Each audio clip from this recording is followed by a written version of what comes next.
Restaurant Unstoppable. What the most successful restaurateurs know that you don't. With excitement, allow me to introduce to you today's guest. Originally growing up in LA, he moved to San Francisco to start cooking in 1997 at the famous Lark Creek Inn, where he worked his way to sous chef by the age of 25. Not long after, he moved east to New Hampshire and would spend the next decade plus working in well-regarded New England restaurants, including Bonta Restaurant, Brazo, MC Perkins Cove, RU766 Restaurant, and Anneke Jans, before using his 20 years of experience to execute his own vision, Otis Restaurant, at the Inn by the Bandstand in Exeter, New Hampshire. Only 4 months into business, he was invited to cook at the James Beard House, and he was also recognized in his first year by New Hampshire Magazine as Best New Restaurant in New Hampshire. Lee Frank, my man, are you feeling unstoppable? I've never been more unstoppable than right now. Yes, man. I'm so happy to have you on the show. Pleasure to be here. I cannot wait to dive in, but let's get that motivational, inspirational ball rolling with a success quote or mantra. What do you got for us? So I would say that the mantra, or the one that I kind of live by, very much so with the restaurant, but also kind of on an everyday basis, would be true to yourself. You know, just like do you. Would be kind of, the one that I go by. Be true to yourself and just do you. Why does that resonate with you?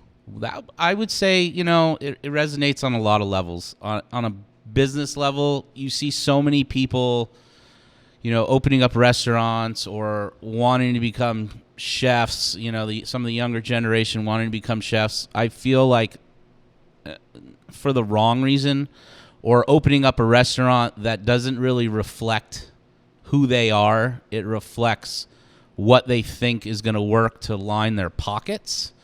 And I think that's like a recipe for failure. Yeah, I'm interested in that. I mean, and it's weird because like one of the things I've learned in all these interviews is that you just hear so many different things, right? And like, what's the right answer?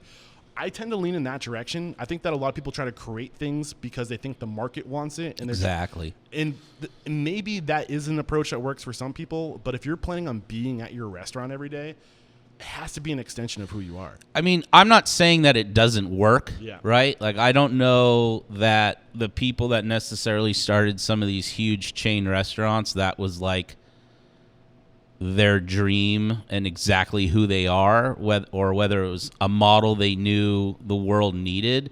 And putting something out there that you think the community needs, even if it isn't 100% reflection upon you, might, like you just said, it might work for some. It doesn't work for me, because I'm one of those people where if I can't 100% justify it and support it and love it and watch it grow and work my ass off to get it there, then I just don't see the point. I mean, I definitely didn't get into this industry to line my pockets with dollars. That resonates with me. Great way to get this thing started. And where does it make sense to start telling your story? How did you get into the industry? That's a good question.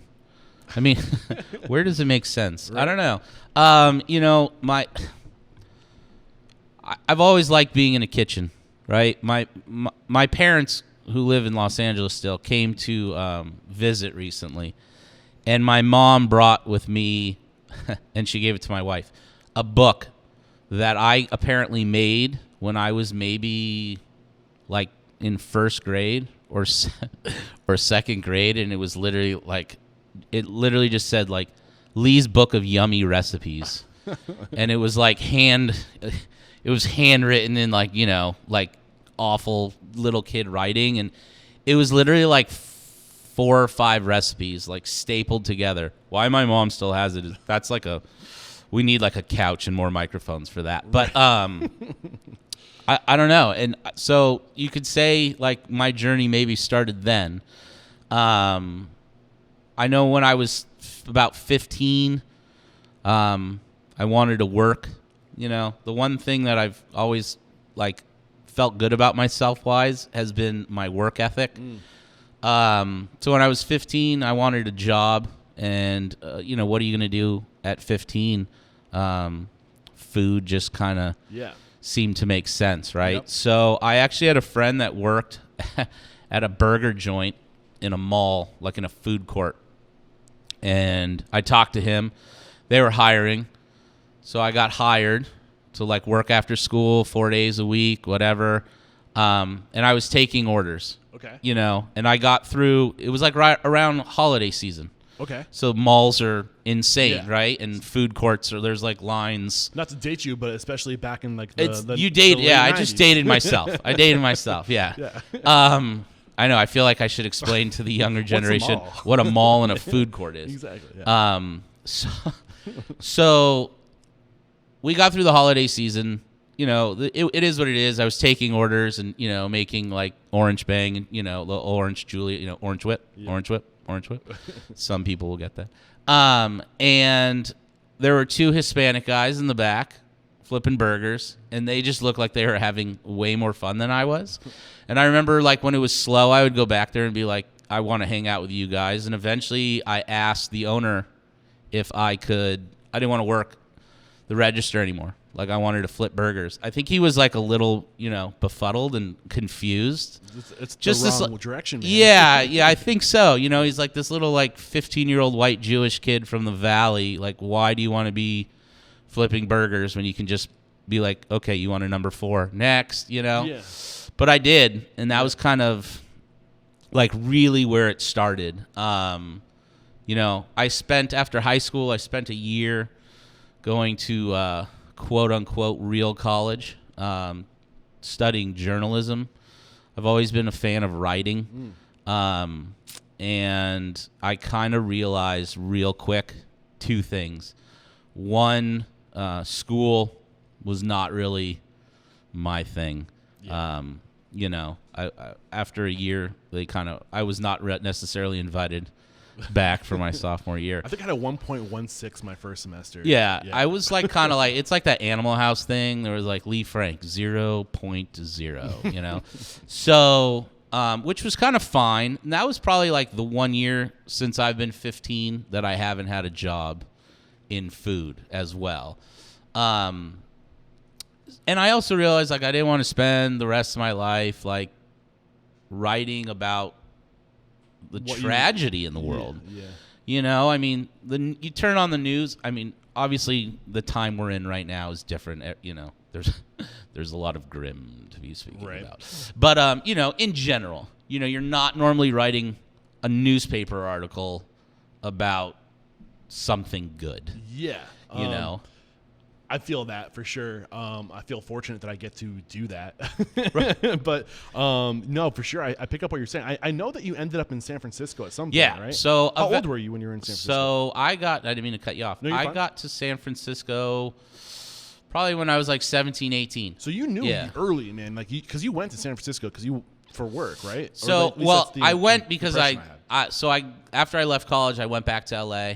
And I was working at a restaurant. It was nothing crazy.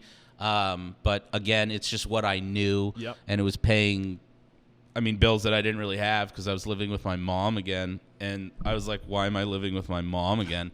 So I had some friends that had a 4-foot tall storage space in their garage. 4-foot tall storage. Yeah, space. like you had to climb a little ladder, and it was basically like like the platform in a garage. Tell me this was your bedroom. That was my bedroom. Yes.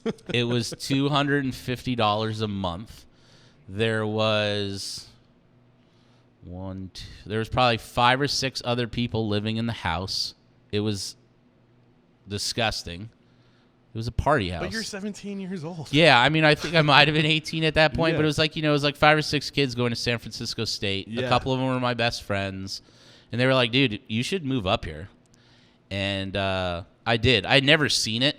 So when you moved up, were you just moving up to kind of go be with your friends and Yeah. have a good time, or was food driving any of this? So food wasn't like, it's like I knew I was probably going to do something in food. Yeah. But at this point, like being a chef and owning a restaurant was like so far in the background, it probably wasn't even a conscious thought. So at what point did that become a conscious thought? Like, this is what I like to do. This is what I want to make my life.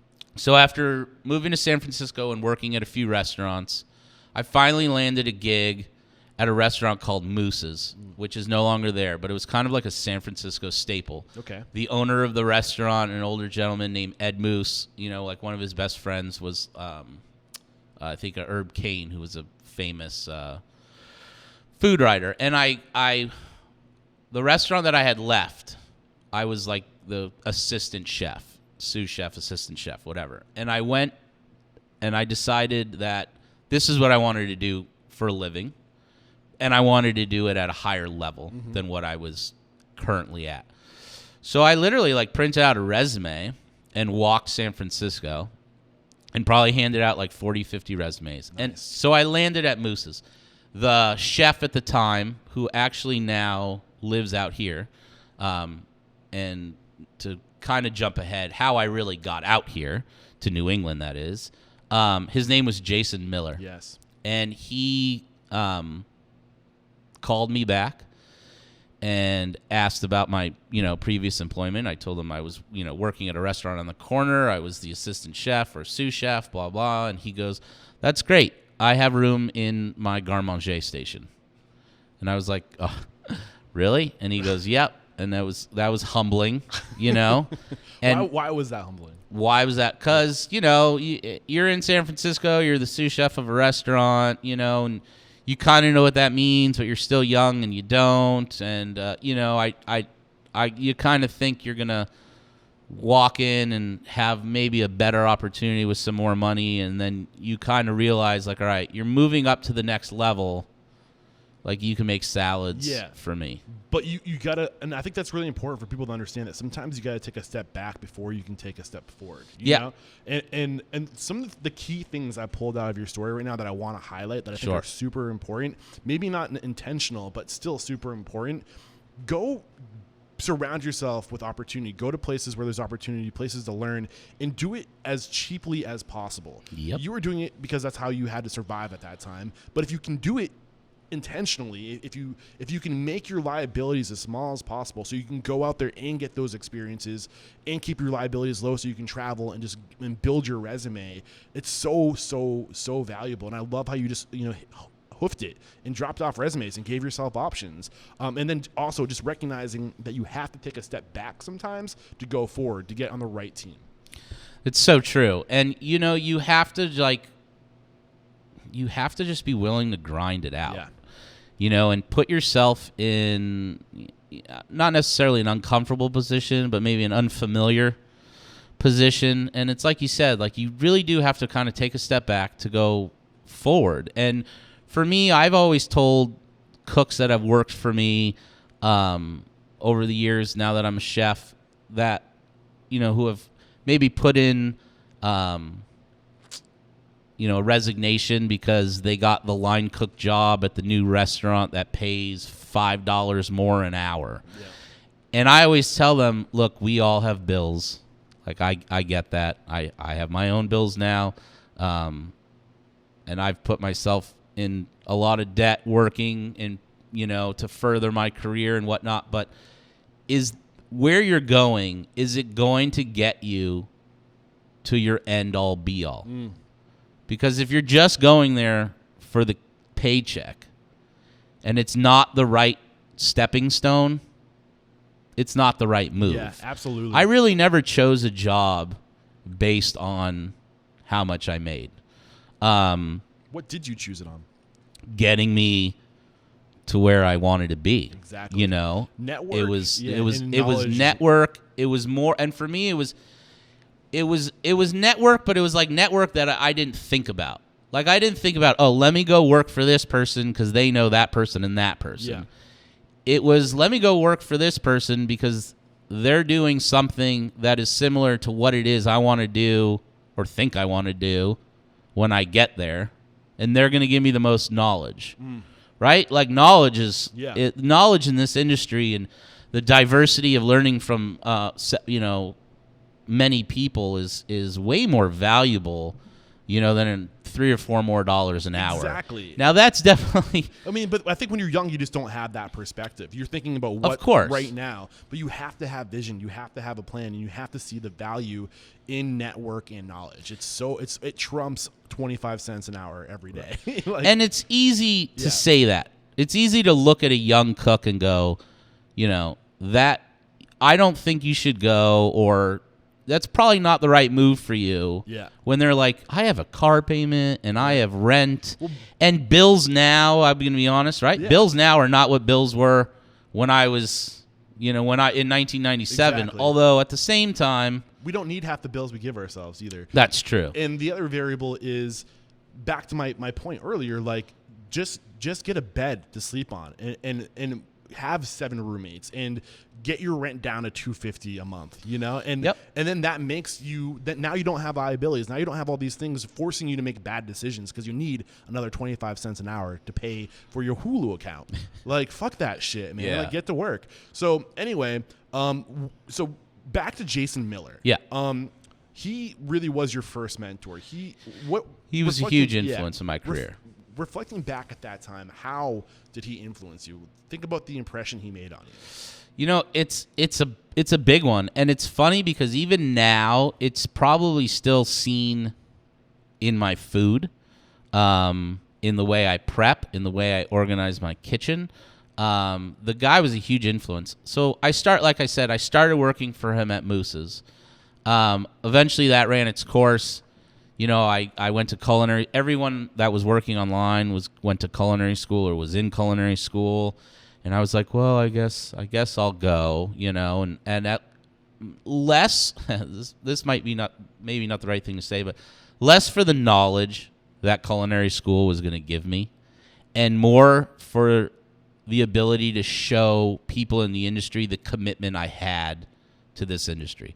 I was willing to take on the debt. I was willing to go through the process of going through school to prove to others to prove to others that this is what I wanted to do and wanted to be. Reflecting back at that, with the man you are today, what do you think?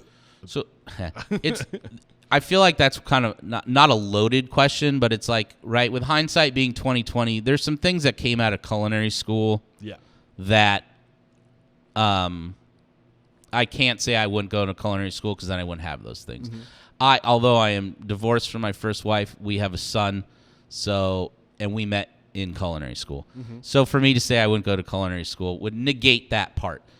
Looking just on strictly the curriculum side of things, I don't think that culinary school is a must for everyone.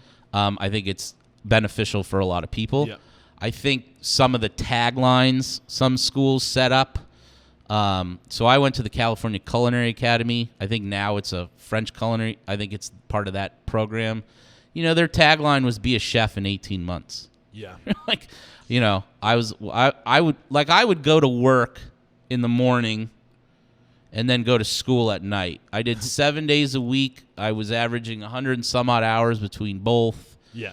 And it's like there were days where I would go to work and make, chicken stock and veal stock and this and that. And then I would go to school and sit through a class on, how to make chicken stock. And you're like, yeah, I just made 20 gallons 3 hours ago. But there were kids in my class who didn't know. Yeah. I'm right there with you. And it comes up time and time again. I think there is value if you are young and you want the college experience and you're thinking about that. There's cheaper options in my opinion. Yeah. But back to what I was saying earlier, when you graduate and you're paying $500 a month for your education, still paying, you can no longer take jobs based off of experience and network. You know what I'm saying? It's hard. Yeah, because you have a liability, you have a responsibility, you got to pay the bills. So it's one thing. Get the experience first, and if you really like you did, and if you really are 100% gung ho committed to the industry because you love it, because you're doing it every day, make the investment. Exactly, and you do have to kind of look at it as an investment. Yeah. Now whether or not that investment necessarily comes back and pays back, that's another story, right? Because that's just the brutal honesty. Yeah. It's not law school. Yeah. It's not medical school. It's not like, you're not going to go be a doctor and skip medical school. You can't be a lawyer and skip law school unless you're just a genius and can pass a bar somehow. But do you know what I mean? Unless you're Doogie. But you can be a chef and a very successful chef and not have gone to culinary school. Right. Right? Again, go back to the mantra. Like, do what's best for you. If going to culinary school is what you think is best for you at the time, go for it. So how does James Miller fit into this? So did he encourage you to go, or did he didn't? He really didn't. He supported me going though. Yeah. You know, and I think he went to school. You know, he grew up back here and went to school out here. He supported me in the manner of when school was the way my school was set up is you had day classes for like a semester, and then you switched to night classes, right? And it was Monday through Friday, 8 hours a day.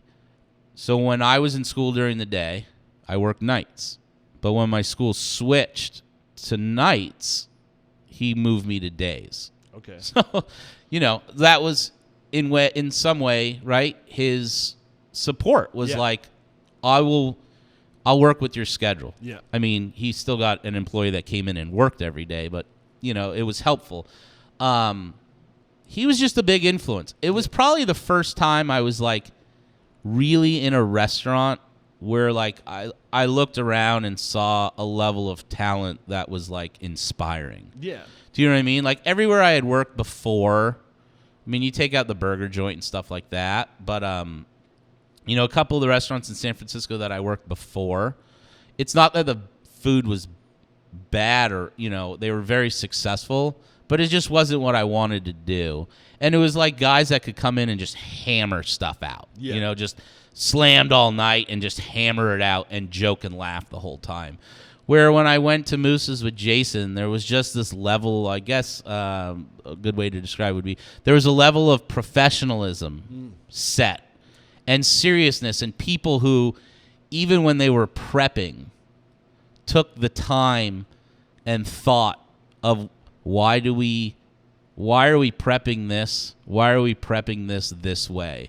It wasn't a matter of like looking at my prep list and let me just do it as fast as I can. Yeah. Right? Like I might have missed a step here and there, but it got done. That wasn't it. It was slow down, look at what you're doing, think about why you're doing it this way. Yeah. And that was like new for me. Yeah, and I was going to follow up with asking, like, what do you mean by professionalism? Paint that picture of professional, but I think you just did. And I think what I'm distilling from that is just a level of intentionality versus going through the motions. Exactly. Yeah. Yeah, like moving with purpose, you know, and it's one of the things that I like tell a lot of line cooks is like, you know, what makes one line cook better than the other, right? Or right? Because not all chefs are the best line cooks. Yeah. And not all the best line cooks become the best chefs. Yeah. You need both in this industry, right? We can't just have an industry of chefs. You know, you need people of varying skill level. You need a tribe. Exactly.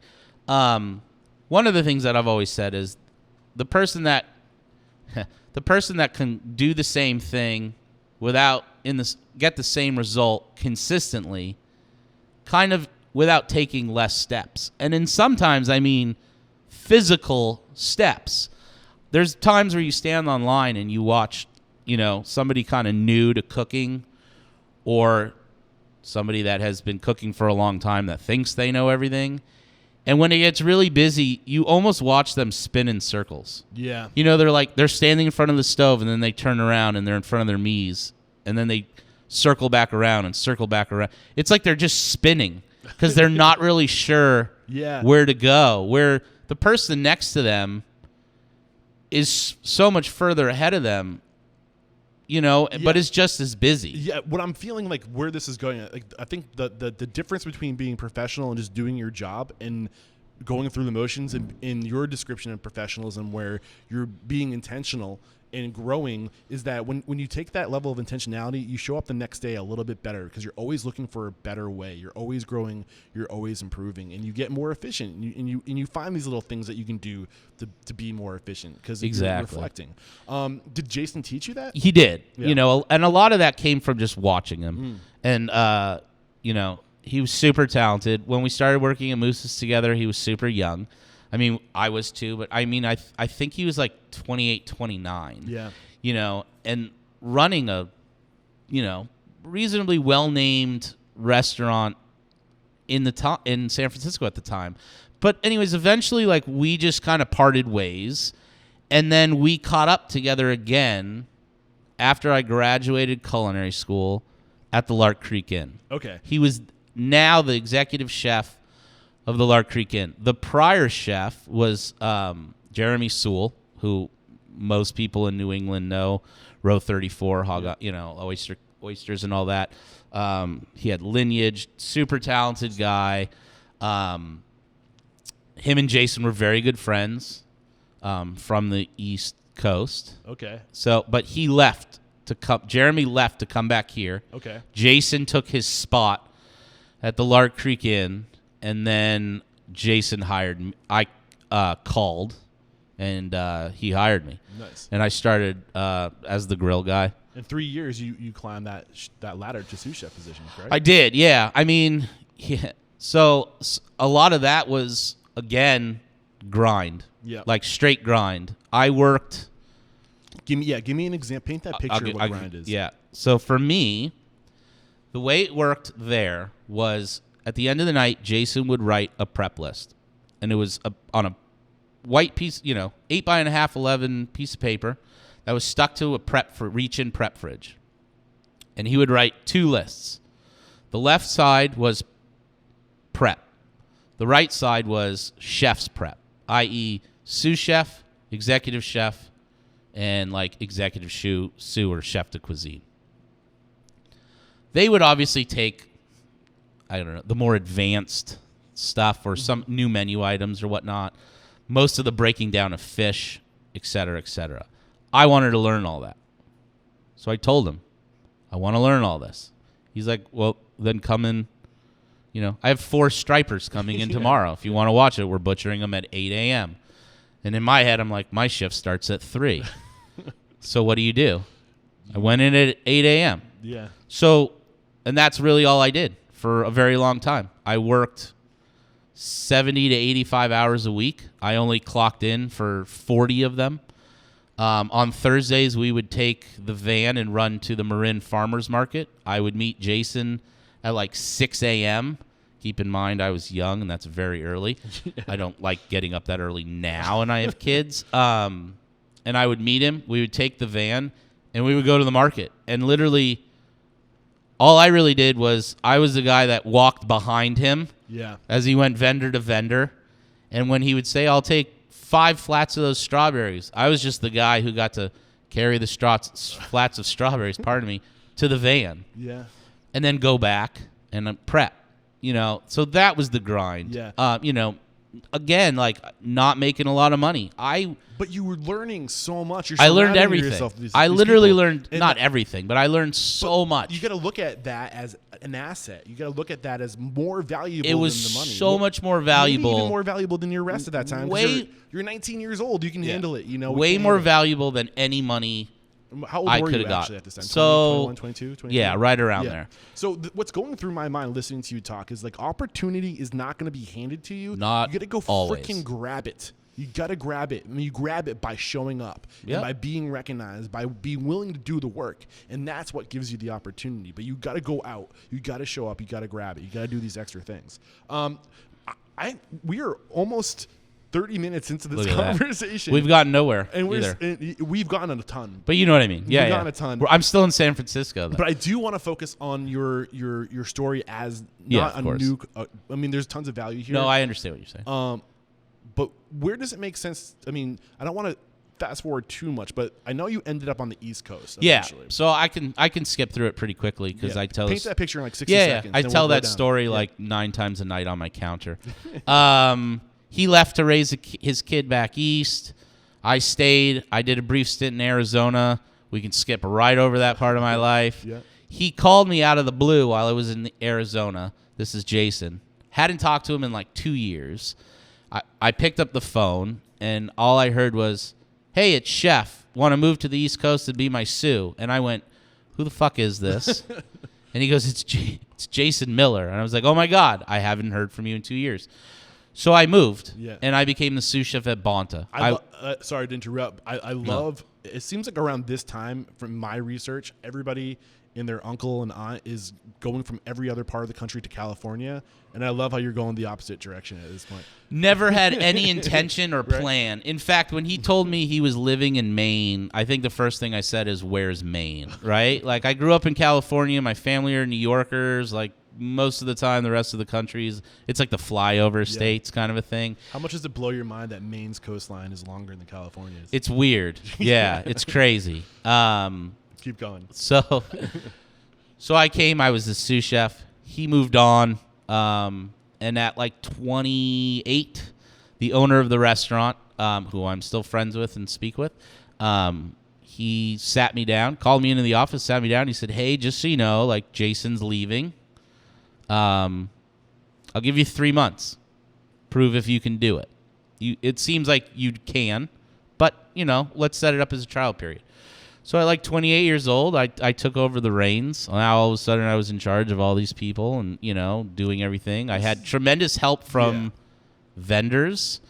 So this is circa like 09, 08, 09.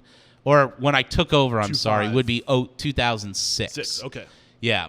My reign at Bonta ended in 2009. Yeah. This is huge. I think that there's a lot of people now that are listening to this that I feel like can be like, okay, I'm in that position where now I'm being handed the reins and I'm in charge and I don't know what the fuck I'm going to do. How'd you do it? And you pointed out that you got a lot of help from vendors. Yeah. How did you get so that help? Like just a real quick example would be when he left, I don't remember the time of year, but like something was coming up. It was either one of those like Valentine's Day, Mother's Day, Easter. It was like one of those big like Sunday brunchy holiday things that, right? I want to say it was Easter, and obviously menus were saved from prior years. I was going to kind of do my own thing. I always joke around because I'm Jewish, so it's like, what the hell do I know about Easter, anyways? And I literally called my meat purveyor, who I still use to this day, partially because of the story, and I was like, I need ham, and he's like, okay, like, I have 900 different hams. What kind? I was like, fuck if I know. I was like, I got Easter. I'm doing like a grilled ham steak with blah, blah, blah. And he's like, I got you. And it was just kind of always like that with a lot of my purveyors. It was like, hey, I need, Pismo tenderloins. And he's like, all right, how many do you need? I was like, that's a real valid question. I don't know. And he's like, well, how many steaks do you think you're going to serve this weekend? And I'd be like, such and such, and he'd be like, all right, I'll send you this many. Now, he obviously had the opportunity to like completely take advantage of me and be like, you need 9 cases of like, but he didn't. It was little things like that kind of helped me until I really got under my feet, and you just kind of learn it as you go. So eventually that restaurant, the owner that I worked for sold it, got out of the industry. The new owners came in. They had hired a couple of consultants. We were not on the same page. I left. I went to Brazo in Portsmouth, which is no longer. I was there for a very, very brief stint. It was not the right place for me, and an opportunity to go to Ogunquit and work for Mark and Clark at MC Perkins Cove came my way in a very roundabout way. And so I was with the boys from 2009 to like through 2013, both at MC Perkins Cove and Arrows. And the knowledge I gained working from them was very much equal to the knowledge I gained from Jason, but in a very different way. Thank you for getting aerial and cruising through, painting that big picture. I want to get in the helicopter and like hover now over some of these things you just dropped on us. Sure. So I think what's really important, your time at Bonta, you said you weren't on the same page with the new ownership. Yeah. So give me an example of like, what that was like and why it's so important to be on the right page. Well, I mean, there's I wasn't on the same page from what I knew, and then I wasn't on the same page from what they knew and I didn't know. Meaning, they had already kind of hired my replacement. Okay. But I never knew that. Okay. In fact, he came in for dinner and they just introduced him to me as a friend. So that was fun. Basically, they wanted to take the restaurant back to being like Italian, which was not really what I wanted to do. Yeah. Now, I probably could have done it, right? But again, let's go back to the mantra, be true to you. Mm-hmm. Italian wasn't what my end-all, be-all goal was. And I just didn't see how that restaurant going that direction would get me to where I wanted to be. Yeah. Now, I didn't necessarily leave on my own accord. My now ex-wife, who was the pastry chef, and I were let go like the day before New Year's Eve. Oh. In fact, I was let go, and then I was told to call her and tell her that she was being let go as well. I feel better. That was cathartic right there. I'm biting my tongue. Saying that one out loud. Yeah. You know who you are. So, but again, it happened for a reason. Mm-hmm. It all worked out in the end. I am curious, at this point of your life, when you say it wasn't where I wanted to be, it wasn't what I wanted to do, did you know where you wanted to be? Did you have a vision for yourself and what you wanted to do? I did. I knew I wanted to eventually.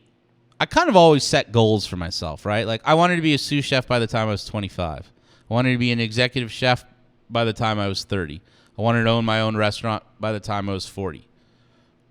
You know, Baruch Hashem, from, my mouth to God's ear, I reached all those. Yeah. Now, not necessarily the exact path, this like really easy super path I envisioned, where somebody just calls you up and says, I have $1 million for you to open a restaurant. That didn't happen, but it happened, right? Again, I strategically try to keep putting myself in a position where that goal would become obtainable. Yeah, I was hoping to get the significance of having a vision and what that can do for you in your career, but we also got the significance of having goals too, which is really important. And but you need them. You need, and you also need both short term and long term. Yeah. Right? Because if you just get into this industry 18, 19, and you're like, I want to own a restaurant one day, now that it happens crazily sometimes, I mean, there are the awards for, the being under 30 rising star chef, and it happens to some people at a young age. And for some people, they make millions and millions of dollars on television. And that's what we see. Yeah. We also have to keep in mind what is the percentage of those people compared to everybody else trying it? It's a minutia fraction. Yeah. So, short-term goals, long-term goals, for me, both really important. And one of your short-term goals as a young cook can be something as simple as, I want to become, by the end of, within 6 months, I want to be more efficient in butchering fish and portioning, blah, blah, blah, whatever it is. That could be a goal. Why not? It doesn't have to be I just started at this restaurant. I want to be the head chef in a year, You got to give yourself something to work towards. And let's face it, if you give yourself something to work towards that is difficult but is obtainable, you're more likely to, it sounds cheesy, but you're almost more likely in some ways to enjoy a life of successes rather than failures. Yes. Now, we're all going to have failures. I've had plenty. Right? And I'm not saying set a goal like, I want to walk down the block. That's my goal. I want to become more efficient. I'm picking up what in you're this. Down. You know what I mean? I think it's important because we have to celebrate the small wins because we have to feel like we're making progress. We have to be able to look back and say, holy shit, look where I was. And look, we always, I think people tend to look to the future and they forget to look back and to accomplish.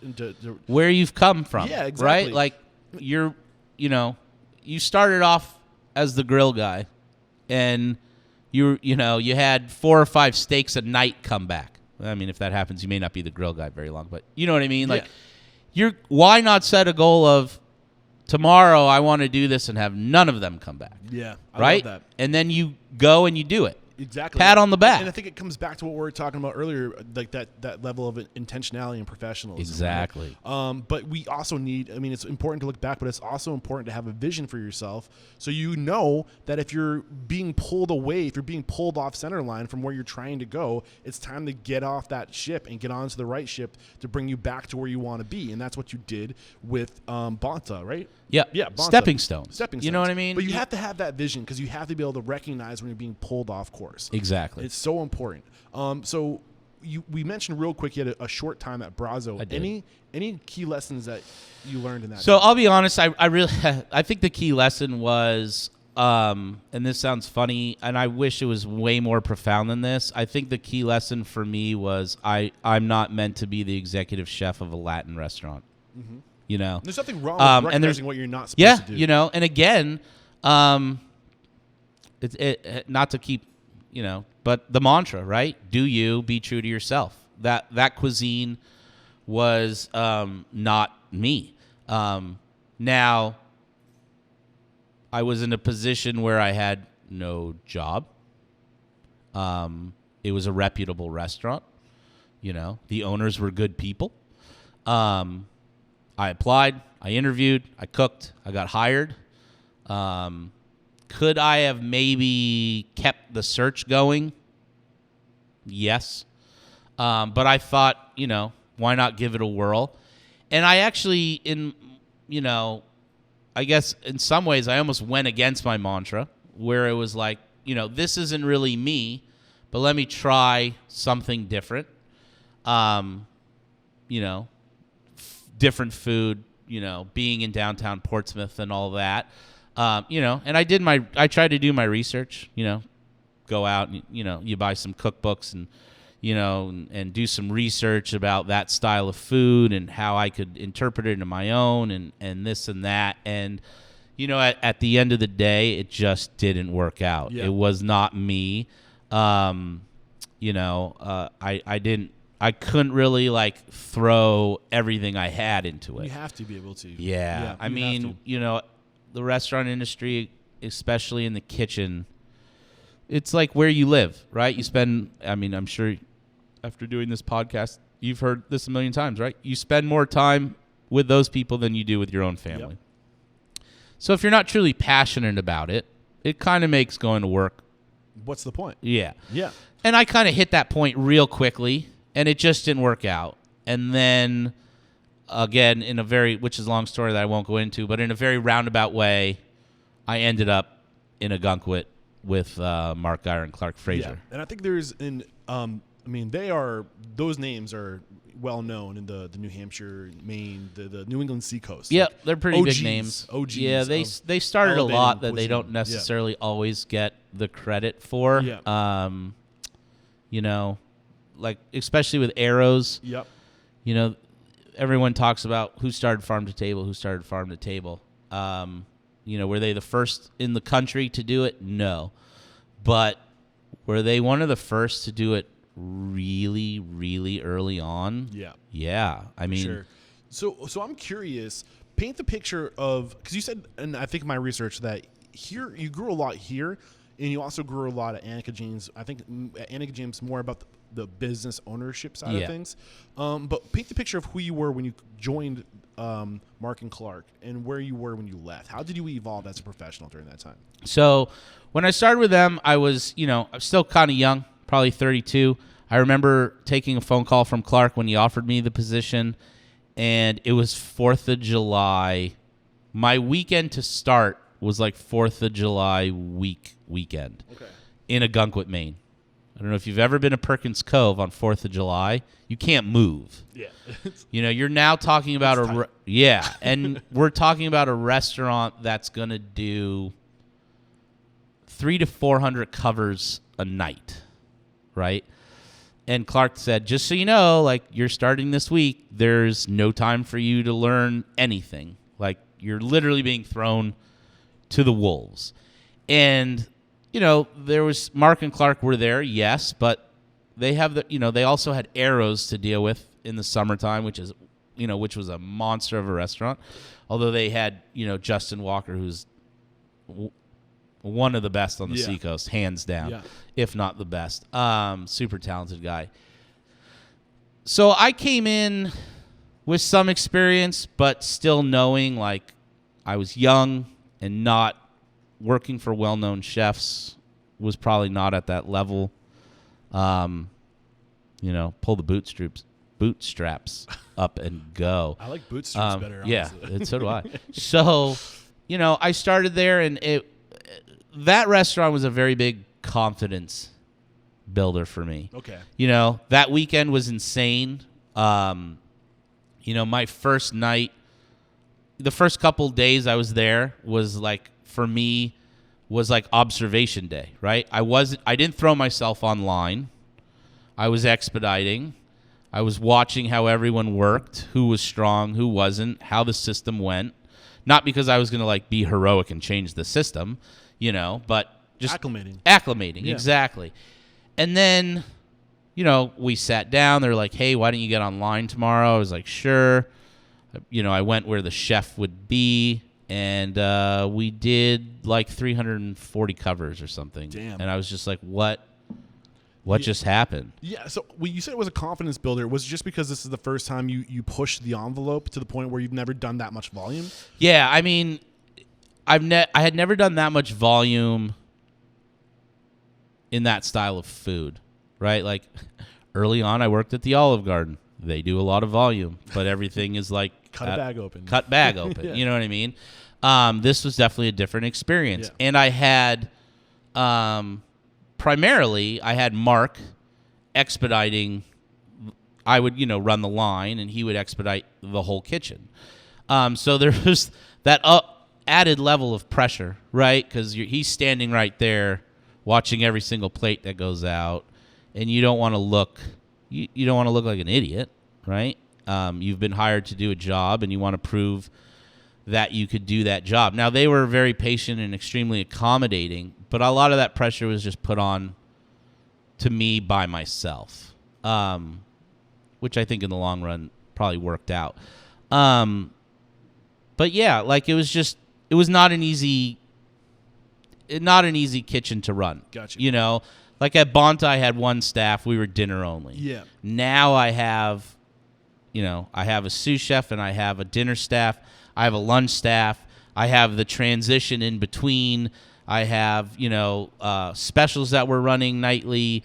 I have menu rights and creativity sessions with both Mark and Clark. It was just a lot more moving parts. So you build your confidence. You get a level of volume at a high level that you were never really exposed to before. Exactly.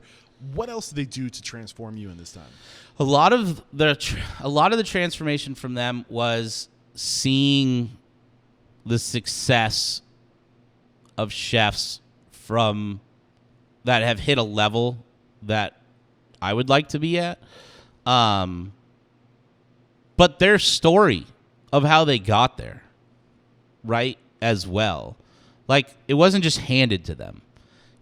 They too worked in San Francisco for Jeremiah Tower at Stars. That's where they met, right? And they did the grind in San Francisco and then decided they wanted to like open a restaurant. And they came to New England and bought Arrows. Like, that restaurant is in the middle of nowhere. I mean, it's no longer, but right, that restaurant was in the middle of just recently, like 5 years ago, they closed. Yeah, we shut the doors in end of 2013. Yeah, the restaurant was in the middle of nowhere. You don't have it's destination. You do not have walking traffic. Yeah. People aren't walking by going, "Oh, what's that? Let me look inside." People are going there for. You're Arrows. going there for Arrows, Yeah. right? And that's not an easy thing to build in Maine. Yeah. At a time where they were coming from California and they were like, "Oh, we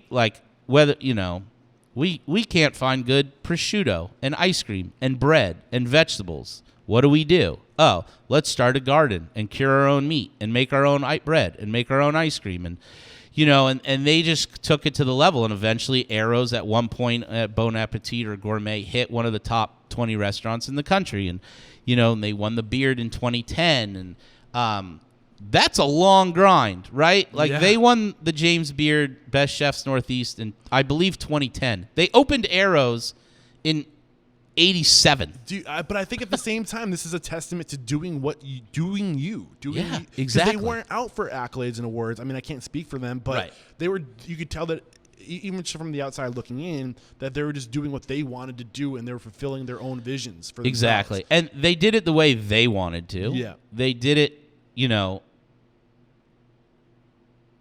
everything was the way they wanted to do it. And whether it was right or wrong, it was still on them. Did they maybe catch breaks to help propel? Sure. And we all have to at some point. But at the same time, were they, in 1987, when they were trying to get this restaurant going, were they probably spending money on things they didn't have? I'm sure they lived above, before they. I mean, I think about that, right? Like, you're done with work, and where do you go? Upstairs. 8 stairs upstairs, and then you come, and then it's like 1 o'clock on a day you're not open, and there's a wine rep knocking on your door. Well, guess what? You're home because you're upstairs. Yep. So seeing that grind, was pretty inspiring to me, to the level that they've hit. But also the big one that I always say working for them, and the big lessons that I've learned from them, were the importance of the front of the house. So many times chefs get locked into, it's all about the food. It's all about the food. It's not. It's all about the experience overall. Yeah, I want to dive into that, but first I just want to highlight real quick, Sure. because man, the grind and what they did for you, they inspired you. They showed you what's possible, and that's exactly what we're here to do for the rest of the industry of the world, is to show people, what's possible. It's just so important, to lift people up around you, right? Yeah. In that moment, when reflecting back at who you were again when you got there and who you were when you left, they showed you the level of what's possible, but how did that change who you were? So it was just like this confidence builder, and it kind of made the owning of a restaurant like a reality. Seemed like a pipe dream for so long, right? I'm going to own a restaurant one day. That's not an easy thing necessarily to accomplish, unless you obviously have the means and whatnot, but I do not. But it just made it seem obtainable. Yeah. Right? It gave you gave Hope. yourself permission. Yeah. To go for it. Exactly. Yeah. Because at that point, you've elevated to the top. There's nowhere else to go as far as I think growing as professionally, as far as within the industry, you're standing shoulder to shoulder with the best in the industry. How do you graduate from that? I mean, in our in our small seacoast region, for a very long time, they were at the top, and they're still doing their thing, right? Let's not forget, they Arrows is gone, but they still have MC Perkins Cove. They're still doing their thing. They're still, they're still out there. Now, has a generation under them come up and equaled, right? Their success?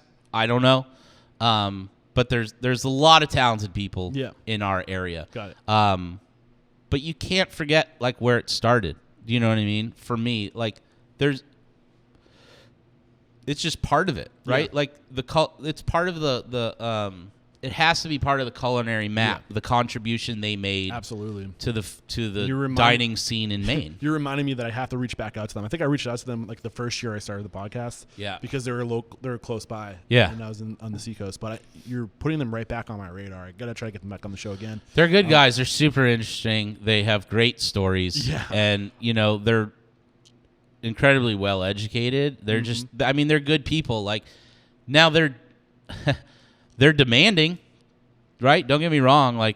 They were not the absolute easiest people to work for every day. But who is? Exactly. I'm sure I'm not. Right.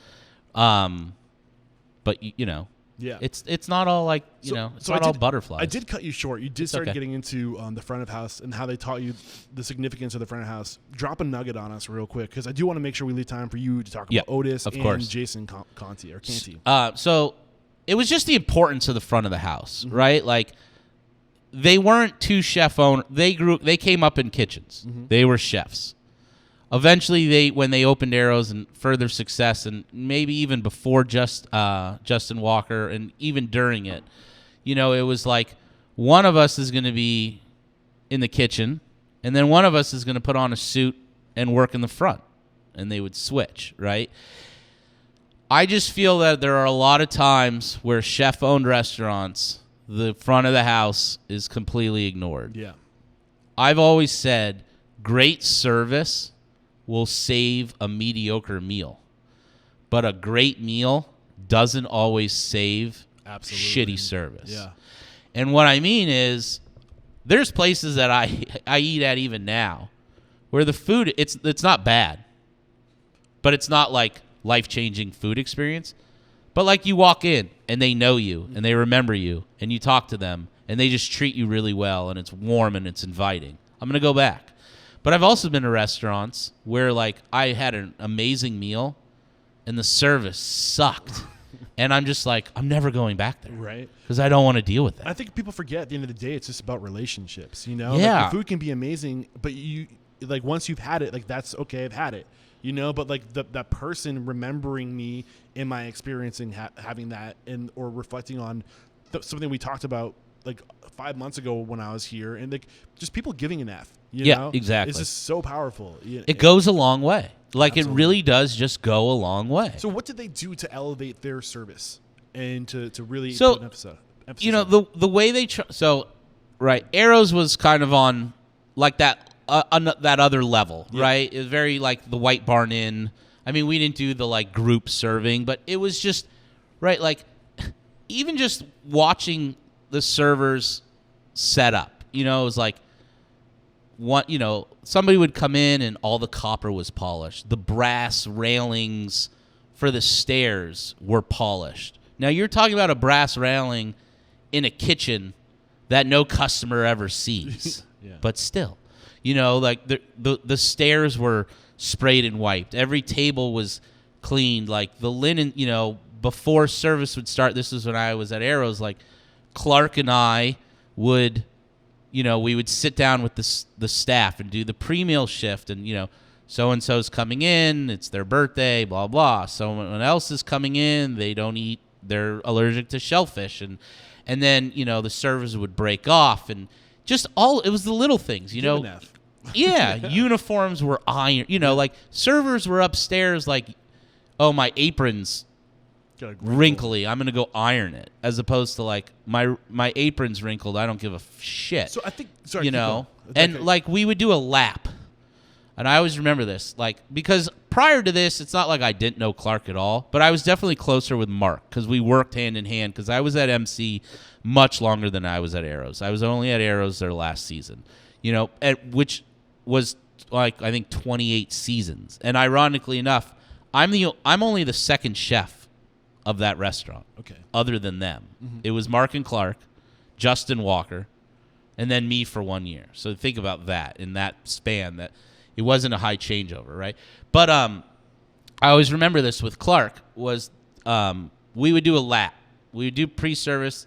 Servers would get up, finish setting up, get dressed, get ready. And then him and I would go, like, table to table. Like, fork's out. This one's missing a fork. Blah, blah, blah. Change the napkin there. Then we would go outside and walk the perimeter of the outside, and he, like, call a busser. Hey, can you sweep the walkway? It was just that level. It was the attention to detail. Like, would a guest, if we didn't sweep the walkway, would a guest have come in and been like, I'm never coming to Arrows again because when I came in, that brick walkway wasn't swept? No. But so why'd we do it? Because it's your standard, not exactly. And that's the thing. And that standard, they tried to not try. Well, I guess tried. And I don't mean that in a bad way. They tried to bring to MC, but instead of doing at, so now you're like, the service at MC was obviously a little bit looser, but still try to mimic the things that are important in service that Arrows did. But now you're talking about a restaurant in Perkins Cove that's doing 400 covers. We're still clearing silver and resetting every course and little things like that. Yeah. And it was like, because that's what's important to them, and that's the experience they wanted to give. And they were like, even though this isn't Arrows and we're going to do 385 people tonight in 4 hours, they still deserve a good level of service. Yeah. So I got to unpackage this because I had a follow-up question, which you kind of answered. Yep. And it's like, okay, so clearly they have high standards. That's what's happening here. The question was going to be, how do they maintain those standards? And the words coming into my mind are Danny Meyer, constant gentle pressure, right? Having those standards, knowing that things are going to shift and things aren't going to always be perfect, but you have to kind of keep your hand on it. You have to keep pressure on it. You have to correct things when they're slightly off. Yep. And you have to let people know constantly what the standard is.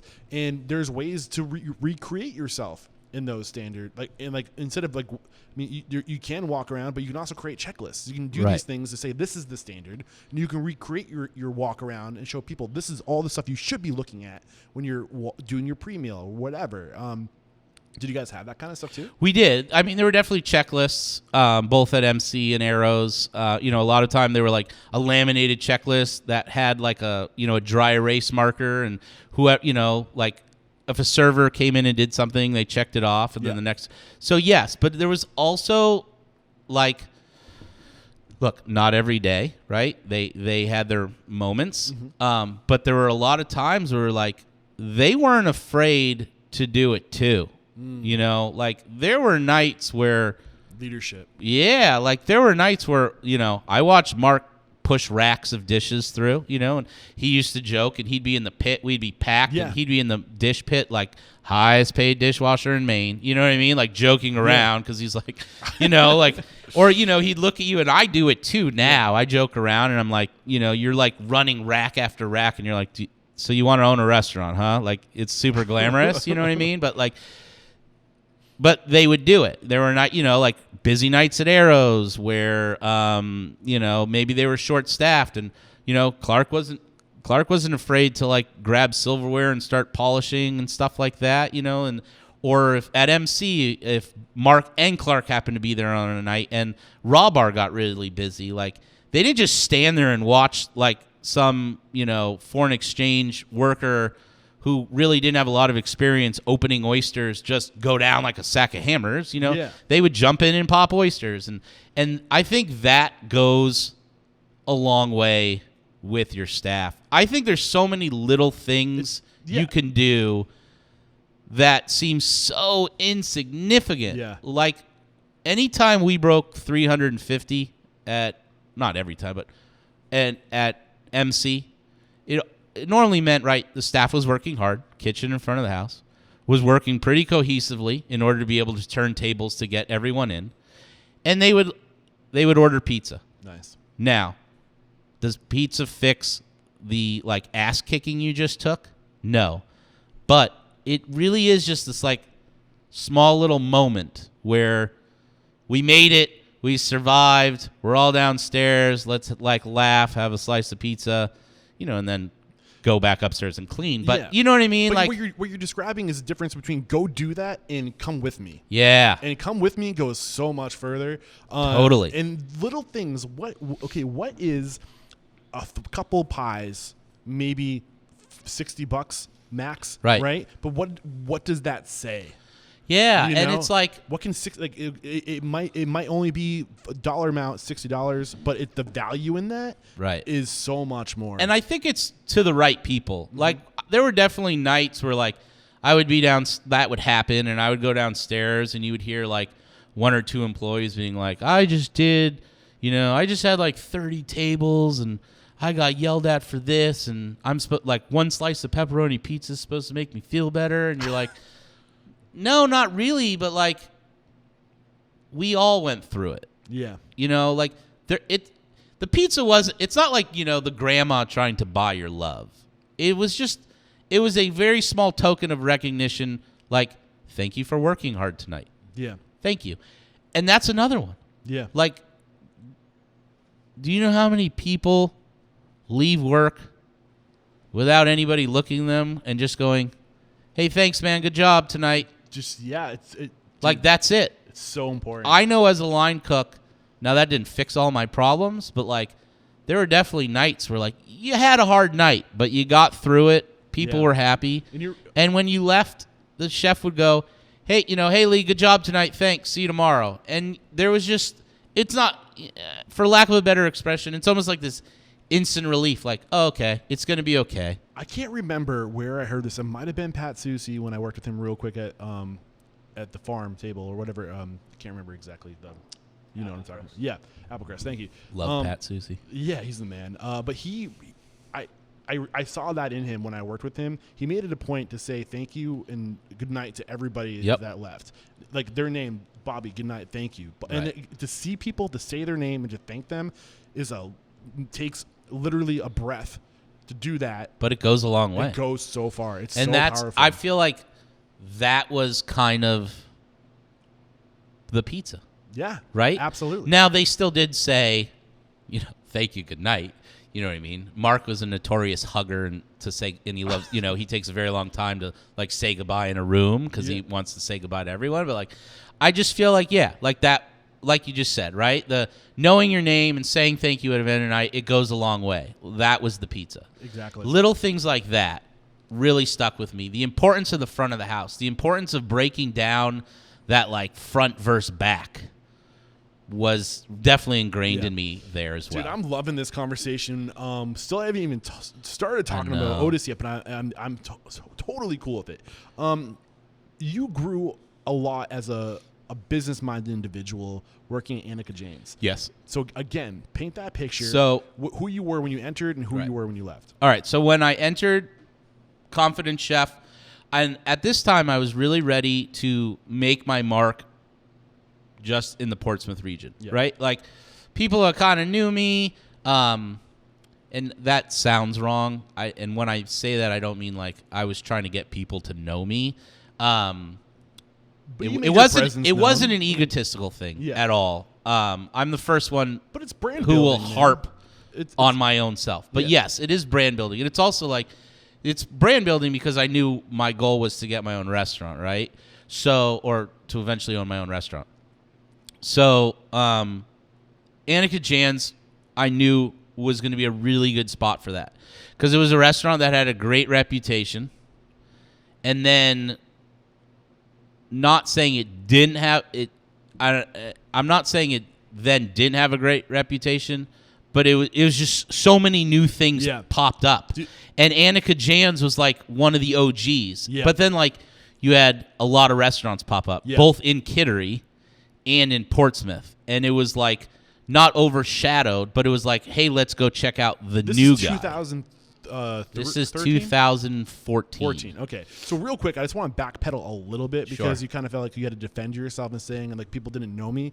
But here's the thing, and I want to make sure people understand this. People don't invest in ideas and concepts. They invest in people. Right. You have to be known. You have to put yourself out there. You need to create a name. You do that by busting your ass, creating a name, and networking, putting yourself out there. So I think it's important that people are mindful of that. Like, you're not. So it's a good. Most thing. people don't invest in no one they've ever heard of ever. Yeah. Right. So I just felt Anneke Jans was the right spot. I lived in Kittery. I love the space. I love the size. I love the open kitchen. It was one of those things where, the menu didn't change very often. It was definitely, I thought the restaurant was really good and it could be really great. Now, I'm not saying that I was the one person to come in and make it go from good to great by any means, because that can't happen from one person, right? That had to be a team. But I felt that the potential had to be there. And maybe in some ways the owner did because he hired me, right? And him and I became good friends, Jason Canty. So He's a great guy. He's a phenomenal numbers man. Part of the business. Huge. To this day, I still hate. Yeah, right? It's so important. It's all numbers. So I got to go back a little bit because you said you helped take it from good to great, and you didn't do it by yourself, but you were a part of it. Right. But how do you take something from good to great? So, and I'm not not to correct you. I'm not saying I did take it from good to great. That was my goal. Was let's get a team in here where we can take it, to the level that all the other restaurants at the time that were being talked about more were. So for me, that was, building a team, right? Okay. How do you do that? It's very hard. Hiring people, we unfortunately, we kept some people on. Some people literally walked out the day I walked in. I'm not exaggerating. Well, it's going to happen. It's going to happen. Yeah. And then when I started, I told Jason that I didn't want to just be an employee. Now I had, and again, I think some of this was coming off of the confidence I had for just being the exec at Arrows and stuff, which was, look, I understand I am an employee. I'm the executive chef of the restaurant. But I want to work for you and with you. Big one there. Yeah. With you. Like, this is our restaurant. Let's see how great we can make it. Right? And I think he liked that because in his head, if I'm going to treat it like it's my own, unless I'm like this insane, person who's going to just act like a douche, which you would probably find out pretty quickly, I'm going to work my butt off, even though it's not mine, but treating it like it's mine. But what happens when you do that? So it goes good or bad, right? So how do you make sure it goes good? Again, people, training, speaking, leading by example. I mean, I spent my first 2 days there, I spent cleaning. What? Okay, top to bottom. Training though. Give me like we all we can take that and we can interpret in a specific way, but paint that picture of what badass training looks like and what you were willing to do to get people to the part where they needed to be. So we had some people, like I said, some people left. Some people were a few were just stuck in their ways, right? Like, this is what Anneke Jans was. We're going to do it the way it was. Yeah. No, you're not. You're going to do it this way now. No, we're not. Okay, bye. Right? It was those conversations. But that's actually a really good thing because they have to be You have to adapt. Yeah, and this is where we're going. Either you're coming with us or you're not. Or be constructive. And they're just going to be dead weight if they don't get off the bus. Right, but there could have been things that Anneke Jans was doing before I got there that were, or the cooks were doing, I should say, because it's not necessarily the restaurant as a whole. Yeah. That could have been really good. But, be constructive about it, right? Make a case for why what you think I'm going to change is pointless when it's already being done this way. Why is your way better than that, right? Yeah. But it wasn't that. It was just more of a fuck you, that's how we used to do it. I don't want to do it your way. Yeah. Okay, well then that's not going to work. Yeah. So, I hired a sous chef, I hired a couple cooks, people I knew and I trusted, and it was just, we went to a format of changing the menu almost every week.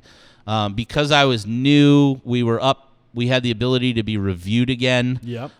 Rachel Forrest, who I'm a fan of and has, been very, very kind to me over the years. I mean, she reviewed me at Bonta.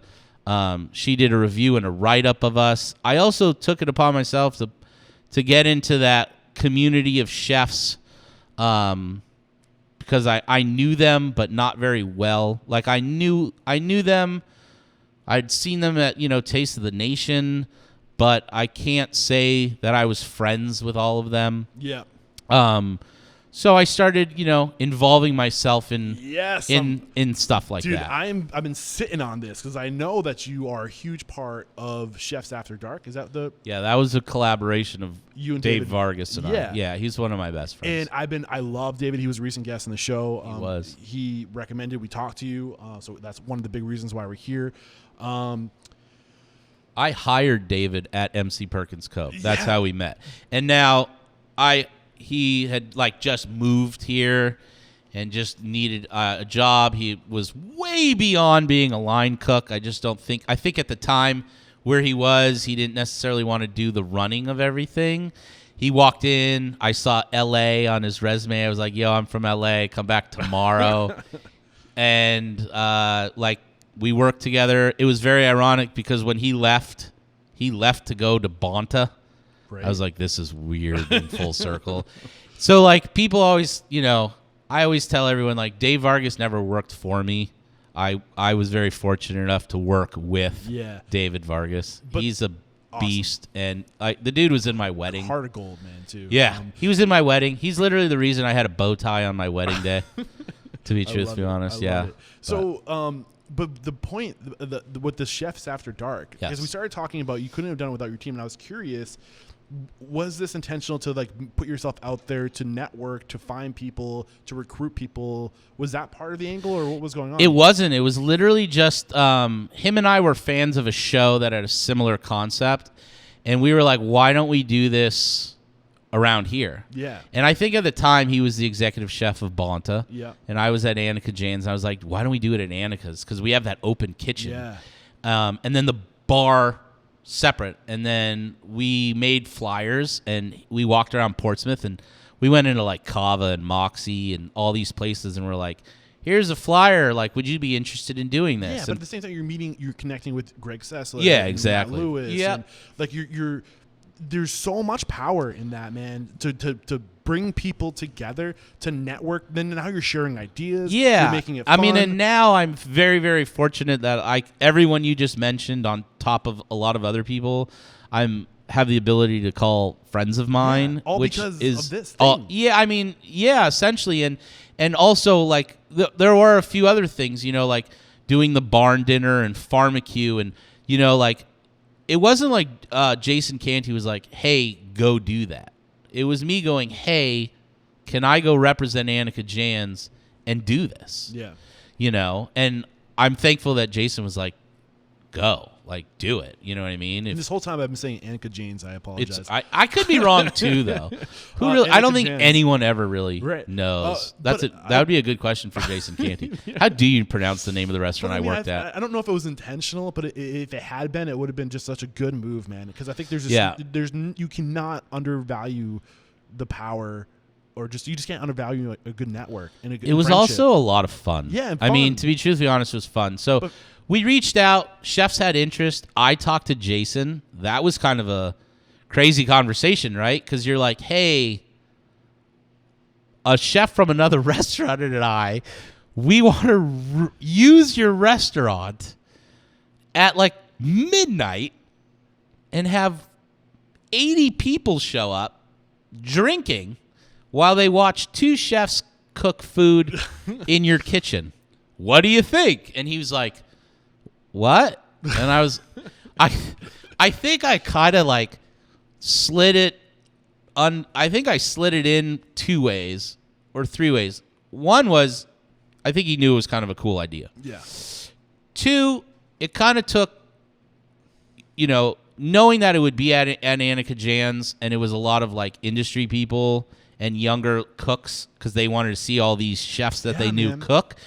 It kind of made, it sounds so cheesy, but it kind of made Anneke Jans kind of the cool hip spot, right? Because that's where it was happening. But it is cool, and it wasn't like it was. It was a really cool thing. And then, you were cool and hip. It was cool. And then, I looked at Jason and I was like, and you get the bar sales. Yeah.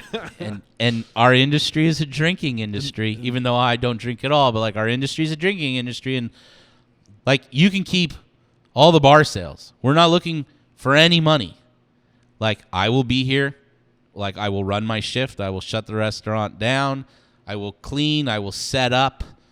Like, I will figure out all the food they're going to use out of my walk-in. I'm eating it on my food costs. Not that I think there was like one time that backfired on me with like one chef that came in. But, like, we don't want any money. So you have the potential for 80 people at one or two drinks apiece. So he was like, the numbers guys, ears are perking up. So he's like, let's try one, see how it goes. There was obviously just other concerns, right? Like 30 or 40 people at 1 o'clock in the morning standing outside your restaurant ripping butts, being loud. Like, no, I hear you don't necessarily want that. But, we were able to contain it. People, let's not underestimate, people. For the most part, 98%, 99% of everyone that showed up was super respectful. Yeah. It wasn't like this. They just really wanted, like, it was a Tuesday night. What are you going to do on a Tuesday night? Let's go watch two badass chefs cook. I think we've driven home the point of how of how much, I know it wasn't intentional, but like it's just, I encourage people who are listening to this to try to do similar things. Get creative, bring people together, share a passion. A lot of good stuff can come from that.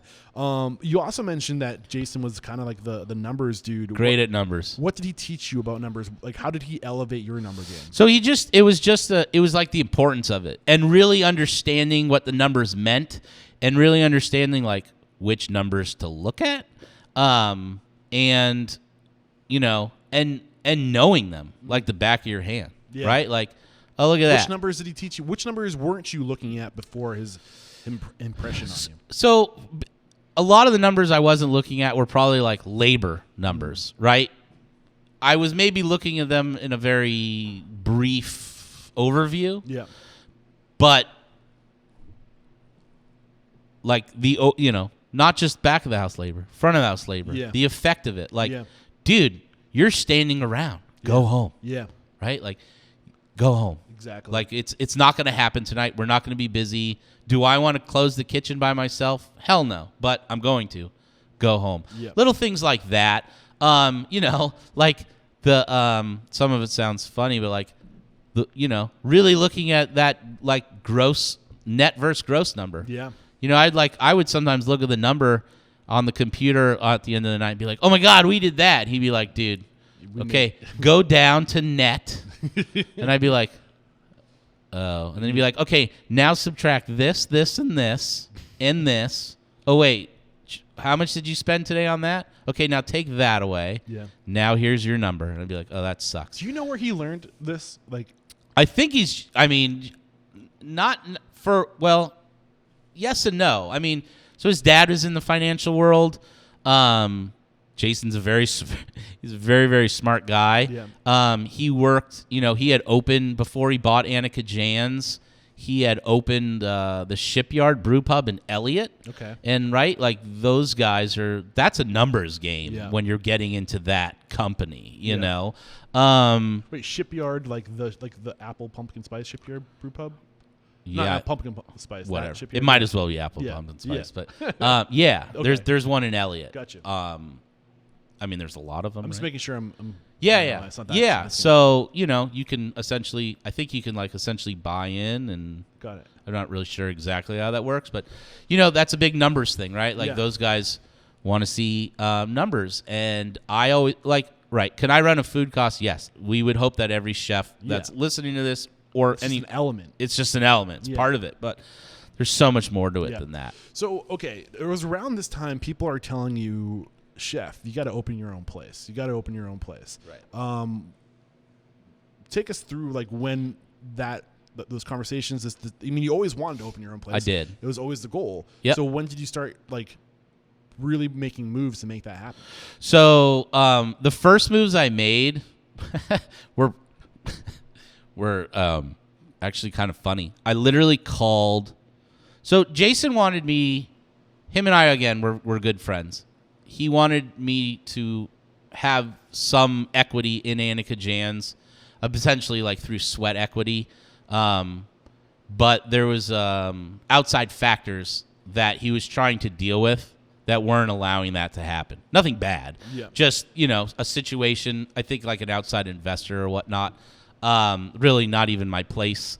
But it was keeping him from just being like through your sweat equity, here's this percentage, right? So it looked like it was headed that direction. Maybe it wasn't headed there necessarily fast enough for me. Also, it's that like, do I want 20% of this or 100% of that, right? Like I would rather have 100% and also just be, it wasn't even the 100%. It was self-expression maybe. It was the like, I've been doing this for so long. I want to know if I can take everything that I've learned and the image of like what it's going to look like and the food we're going to serve and the plates it's going to be on and the art that's going to be on the walls and the music playing in the background. And it's all me. And are people going to get it? Yeah. Because at the end of the day, if they do, that's fucking dope. Yeah. So you were quoted as saying that this is the natural fit, or this natural fit for the concept you had in mind. Was the space we're sitting in right now. Yeah. So what was this? Why was this the natural fit? So real quick, when I first decided, all right, I want to open my own restaurant, I literally called like a commercial realtor. And he showed me a couple spaces in downtown Portsmouth. And one of them that he showed me, it was cool. And I was like, all right, and he's asking me money questions. And I'm lying through my ass. I'm like, yeah, I'm good. I have investors.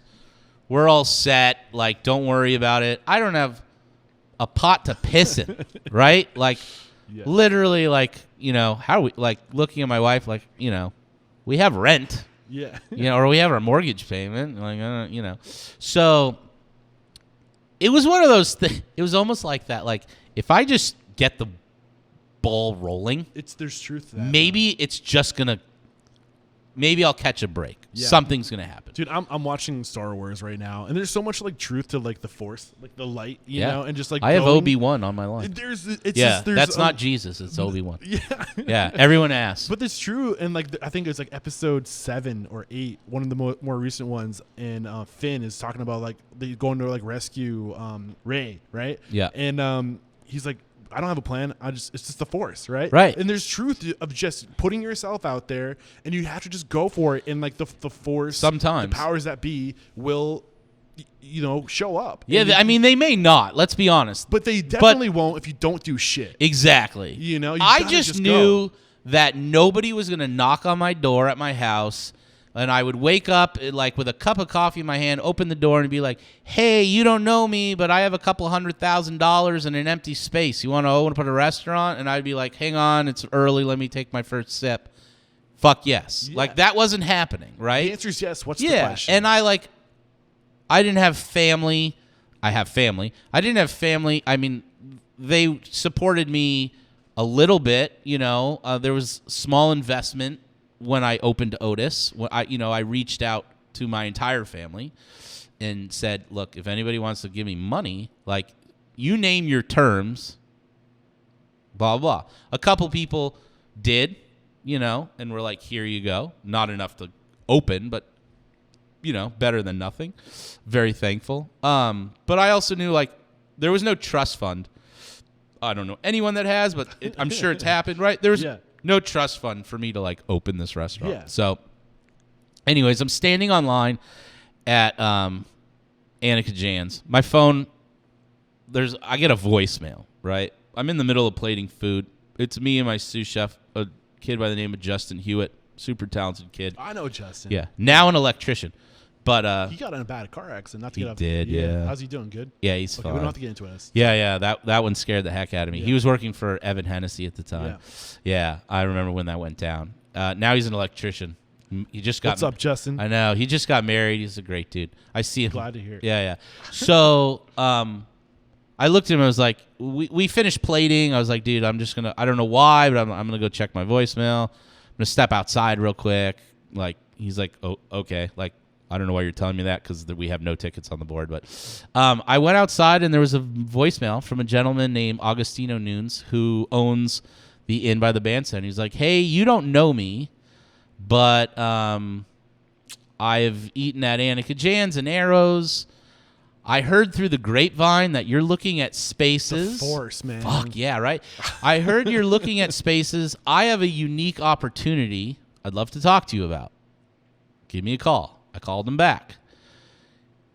blah, blah, blah. He's like, why don't you come to Exeter tomorrow? I said, sure. I went back inside. I looked at Justin. He goes, what's up? Everything okay? I was like, all right, don't tell anyone, but holy fuck. You know what I mean? Like, what? Like, okay, blah, blah, blah. So I come down. First, I had to Waze how to get to Exeter, right? Sorry, Exeter. I had to Waze how to get to Exeter. I come down. I look at the space. It looked nothing like what we're seeing right now. I spoke with Augustino. He already had a concept of what the restaurant should have been. He had been working with another chef who I actually knew from a food truck. And I guess things didn't work out with them. And he was like, okay, now what do I do? He got a hold of me. He showed me his concept. There was an entire floor plan laid out. I went home. I talked to my wife, and she said, what do you think? And I said, their floor plan and concept sucks. It's nothing I want to do. She goes, well, what about the space? I go, it's tiny, but it could be fucking dope. She goes, you have nothing to lose. Like, you're already at Anneke Jans. You might end up with a percentage of that company. Tell him that you like the space, but you hate the concept. And if you want to do it, you'll take the space, but you're going to do your own thing. Yeah. So I called him back, and I was like, hey, can we meet tomorrow? And he goes, sure. I said, look, let's just meet. I want to talk to you about a couple things, and I want to show you something. He goes, okay. I come down. We sit down. I talk to him. I go, look, I mean zero disrespect. And if you want to end the conversation after this, I totally understand. No harm, no foul. I love the space. The concept you want to do is nothing I'm interested in. And I can't give you my full self. I can't be true to me. I can't do me. Yes. Right? With your concept. But this is what I want to do. We were in the parlor of the inn. I said, I want to walk in the front door of the space. And when we walk in, I'm going to describe to you what I see. And if you like it, let's have another conversation. Yes. If not, no harm, no foul. He's like, okay, this is weird, but okay. We walk in the door. I go, look, I see 3 tables here. I see 2 tables here. I see a bar. I see me looking back at you the moment you walk in with an open kitchen and seats on the counter, blah, blah, blah, blah, blah. He goes, all right, let me think about it. He calls me back. He goes, why don't you come down to Exeter? I come down. He goes, we like it. You know, let's make the project work. And 2 months later, we broke ground. I love it, man. And what I can't help but think, and the power of communication. Just say what you want, say what you're thinking, and put it out there. You got to put it out. You got to let it be known. I mean, if you ask my wife the say what you're thinking part, I probably need to work on. But you know, I think there's a lot of power in transparency because people will know exactly where you are, and that's it's. I believe in that so much that I made it one of our core values that we communicate. Because you have to let people know where you're at. You have to communicate. We don't read minds. No, not at all. And minds are so much more powerful when they come together and communicate. You know, we can compound. Right. You know, it's compounding power. You know? It's so huge. I mean, and I'm very thankful to my wife for giving me, like, literally just. She was pregnant at the time, so I'm like, we should not be doing this right now. You know, I have a paycheck. Yeah. Who knows how long it'll be before I could actually take money out of a business, you know? Yeah. But she was like, look, if you don't do it, you're going to be pissed. This is your opportunity. And, you know, for her to say, look, just go tell them how you feel. Yeah. Because you have nothing to lose. But you have to start in that your relationship like that. Sometimes you just need an outside ear to tell you. Yep. Because in my head, in my head, I probably was saying, like, well, just tell him you don't like the concept. But without her going, sit down and tell him, I probably wouldn't be here right now. You know what I mean? You just sometimes you just permission or just that one person on the outside to be like, I get it, man. Yeah. So, you know, we broke ground and we got open September 16th, 2016. Yeah. And oh man, like 4 years into this, dude. The fact that it's 4 years is absolutely like it's so mind-boggling to me. I remember putting a business understand card on your door just to like learn more about your story. And I remember putting the Otis decal, which is not that one because we messed it up and had to have the company do it the right way. But I remember like putting the Otis decal on. I remember having my parents in here because they were visiting, peeling the like shit off the stainless steel, you know, like the protective film. I mean, I could remember every moment of it. The first time I sat down with my staff, and and I gave them the speech of good service will save me putting out a crappy meal, but if I put out a really good meal and your service sucks, we're hosed. And right. You know what I mean? And I stole a line from Evan Hennessy. Hi, Evan. He had a thing hanging on his walk-in for a long time. I don't know if he still has it, but all it says is it says 3 or 30. Yes, dude. Yeah. I love that. So you get into it. I know exactly what you're talking so about. he had it was printed out and he had it taped on his walk-in. And Evan Hennessy and I we're good friends, and in a lot of ways, and Dave Vargas are mentors to me as well. I mean, friends and colleagues, yes. but can still be mentors as well. So he has 3 or 30, and I remember telling my staff this. Like, I think it was like the first night we went live. Like, we had done a couple soft openings, but the first night we went, I was like, guys, just remember 3 or 30. Now we're going to do more than 30 because obviously I had reservations and we're the new guy, right? But yeah. And they were like, we don't get it, chef. Like, what does that mean? And I was like, it doesn't matter if we're doing 3 people or 30 people. Everybody gets the same service. Everybody gets the same food. Everyone is treated the same. In fact, it's harder to do 3 than it is to do 30 because when you're doing 30, you find a groove. Yes. And you're just moving, right? Yep. You're like, okay, like they need more water. I got to reach over them. Fire a steak. I need to get a beef going. I need to make a salad, blah, blah, blah. But when it's 3, you're like twiddling your thumbs and you're like, fat, dumb, and happy. Yeah. And you're like, like the person at the table is like, this soup would be really good if I had a spoon. It's funny you're mentioning this. Jared and I were literally just having this conversation yesterday, and there's this bell curve that exists and I learned about this when I was a commercial pilot with human factors, that we do better, a lot better, exponentially better with a certain level of stress because we're alert, we're aware. Yeah. And as soon as and that bell curve will drop off once you hit a breaking point. When you get too overwhelmed, right? But it also drops off when you're too lackadaisical. Yeah, that's you why. Miss too much. Exactly, because you're not thinking about it. You're and not alert. Again, like it's that, but like you're just not in a groove, right? Like going back to like MC, right? Like when we did, I think like I hold not me personally, but like the team that we had at the time, we hold the record. It was like 415 covers in one night. Yeah, it's like the most that they've ever done. That's crazy, and it went super smoothly. Yeah. And why? Because like we all just hit a pocket. No, we all just hit a pocket and a groove, and you're going right. Yeah, that is very hard to do when you have 1 2-top in the restaurant. I mean, I'm loving everything that you're dropping on us today. I want to get into a little bit about basically just first time restaurant owner. Yeah. We're talking about a lot of the good, a lot of the big lessons. Right. But give me some of the shit that you went through, some of the hard stuff, the things you learned the hard way, right, as a business owner that you can share with others so they don't make the same right. mistake.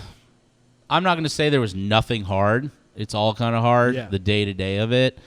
But I have honestly been very blessed and very fortunate. Like I always often joke around, like since the day Otis opened till, well, let's just say pre-COVID, like one of the only things that ever really changed was the location of the coffee maker. It's crazy, right? Like I remember early on I had Matt Lewis in for dinner. He was sitting on the chef's counter. And, whether he was blowing smoke up my ass or not, who knows? And even if he was, thank you, Matt. But I remember him looking at me after dinner and going, you're the one right now. Like he's like, I own 2 restaurants in New England and you're the guy. He's like, how much have you changed since your soft openings? And I was like, I moved the coffee maker.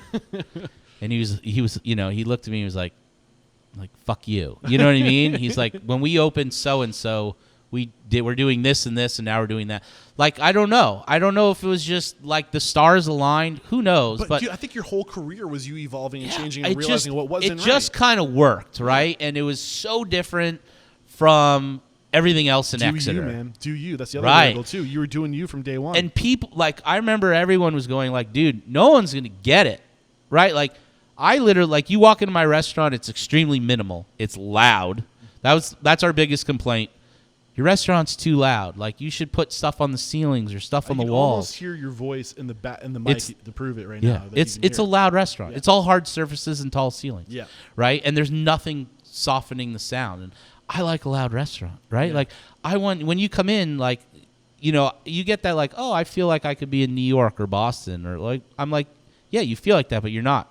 Look outside. You're in downtown Exeter, staring at the bandstand. Literally, like the iconic. You can't get downtown you just Exeter. can't get a better location. Yeah. I was very fortunate, you know. But other things, people were like, you know, like, you're blaring hip hop, right, and not always seeking out the clean version, right? You know. And I was like, if you know, we're all adults eating in here. Now, I'm not gonna play.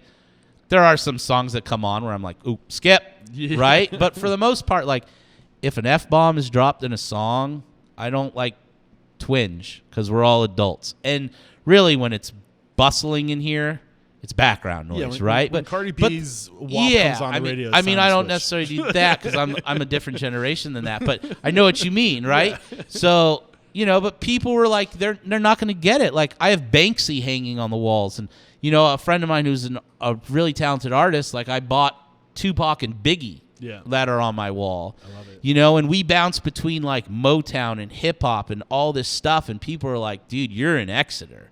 Like, you're offering a tasting menu. Yeah. No one's going to get it. And guess what else? No one else is doing it either. Right. Now and you have a unique selling proposition. Yeah, and the only reason, you know, Rachel did a write-up on us early on. It was like her review. And if you read it, and I can't remember verbatim, but there's a brief synopsis at one point where she just says, like, the restaurant is a great expression of Lee Frank's food and personality. Because really it was that, right? Like, it was me doing me. Like, but how much easier is it for you to show up every day? It's so much easier. Exactly. That's what matters, showing up. And that's what it came down to. It was just like, if I'm going to fail, I'm going to fail doing me. Yes. But if I succeed, I'm going to succeed doing me. Yeah. Now, that doesn't mean me doing it alone all by myself. Yeah. You can't do that. Yeah. Right? That's something that most chefs have to learn, right? You can't do it all. You have to have people to help. Mm-hmm. You have to have a team, and you have to have people that you trust. But I also think that by putting your true, authentic self out there, you're also attracting onto yourself the people that are like, I jive with this. This is my thing.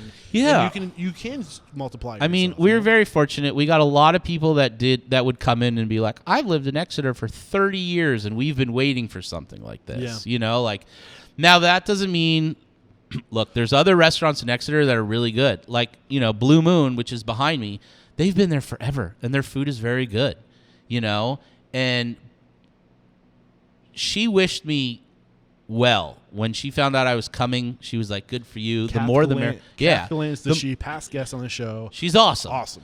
You know, and I saw her at Taste of the Nation. She's like, I hear you're coming. Because Taste of the Nation of 2015. Nope. 2016, I guess.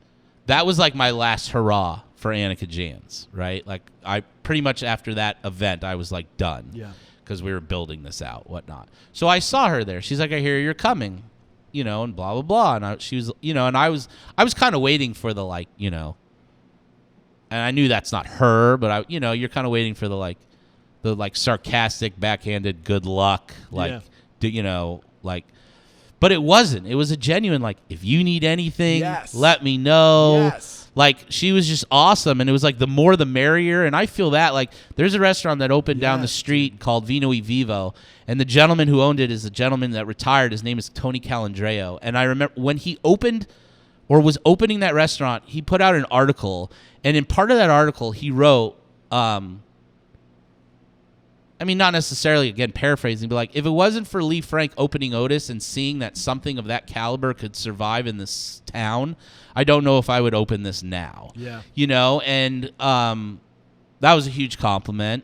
I'm very thankful for that. And, you know, it wasn't, and I wasn't trying to do that. Like, it's funny, like, I wasn't trying to come to Exeter, and I never, like, looked around and went, like, maybe this is bad advice, or maybe not advice at all, just my story. But like, I never looked around and said, what is Exeter missing? Like, what does Exeter need? What does the demographics say that they want? That was not it. It was literally just like, I'm going to open my restaurant exactly how I want to open it. And, like, fuck, let's hope it works. Yep. You know? And I think it's important to point out that doesn't always work.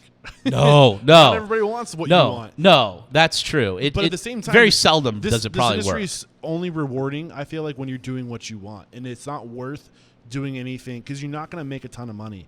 You know, you can over time. I mean, it's possible. But, like, in order for you to show up the way you need to show up, it has to be an extension of you. And maybe whatever you want to do, find out wherever that place is that will do well. You know, go to where you will do well. Exactly. Don't conform to where you are. Right. You know? And I feel like part of the success is that we were different than what Exeter had seen. Yeah. Right? Like, we were, granted, COVID has changed that, right? But we were, That's changing, though. I think we were hip hop and, we were hip hop and loud and minimal and trying to do, like, quote unquote high end fine dining food in, like, a super casual environment. And, we offered a 5-course tasting menu on top of a la carte, and we were extremely farm to table and are, I should say. And, little things like that. And I think there's just this demographic within Exeter's community that was like, this is what we want. This is what we need. I remember some nights where, 11:30, like, my bar is still full, and, like, Digital Underground's Humpty Dance comes on at the end of the night. No, they're like, all the tables are gone. It's like people drinking Friday, Saturday night. And I, like, grab my iPhone because we use, like, Sonos. So I open, like, the Sonos app and turn it up. And now I have, like, 15 people at a bar, like, all drinking, singing along to the Humpty Dance. And I'm looking at my bartender like, it's 11:30 on a Saturday in Exeter. This is great, like, though. Win, right? Yes, dude. I love it. I don't know. It's cool. Dude, I've loved this conversation. Thank you. It's 2:00. I told you it would be wrapped up at worries. 2:00. I'm long-winded. Anything we haven't gotten out to this point that you want to get out before we go to the speed round? It will be a true speed round. Yeah. No, I think I think I've got my point across, which is, you got to be willing to put in the work. Yep. You don't ask people to do things you're not willing to do yourself, and really, like, put yourself in a position to get you to your final goal and do you. Yeah, and I'm going to compound on that. A big lesson I pulled is do it together. Do it with other people. Come together. Don't, like, get Catholic Land when you came to town. Welcome to town. And it's always those that come together, that support one another, that go further. And don't look at people in your neighborhood as competition. Look at them as comrades. The more the merrier. Absolutely, man. I love it. It just brings light to the town. Yeah. You know what I mean? So the mission statement is to inspire, empower, and transform the industry. Real quick, how have you transformed over the past 20 years? Oy.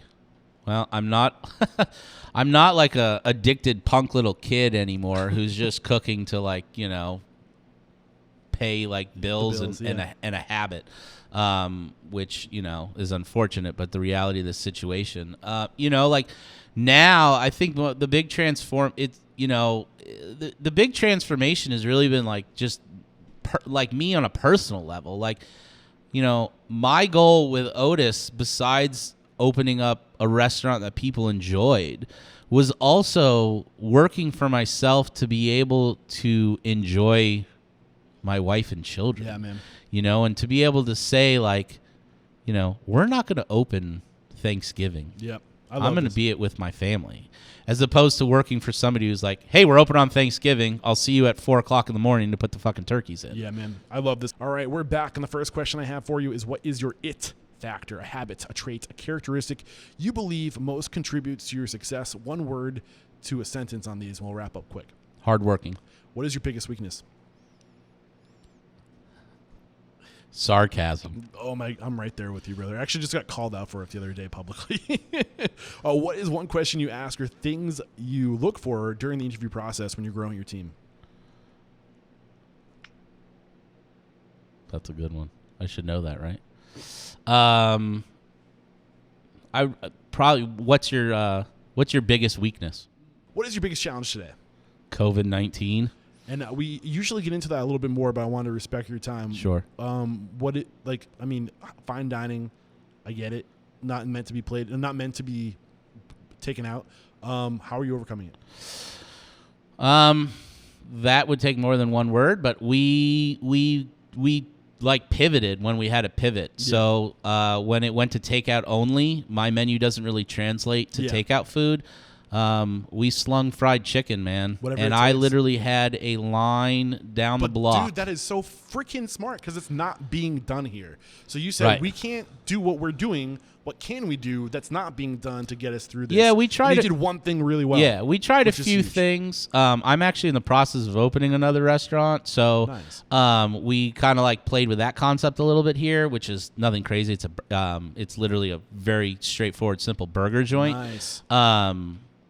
But like we did fried chicken, and then it turned into Fried Chicken Fridays. And at one point, literally, my sous chef and I were cooking like 250 orders of fried chicken. I love it, dude. And that saved my restaurant. Beautiful, so smart. Yeah, and then when we went to indoor dining, I got rid of my a la carte menu and went to tasting menu only.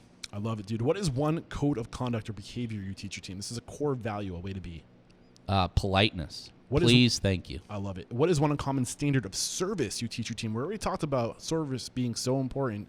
What do you teach your team to go above and beyond? Every guest is important. You can't just take care of the guests you think have money or will tip you well. Yes, you never know. You cannot judge a book by the cover. They could be your future investor. They could be a business partner. We have a gentleman that comes in here who is the most unassuming person, and literally the guy owns like homes in 4 states, his own plane. It's like, and you would never know. They could be the founders of TED Talk. You don't know.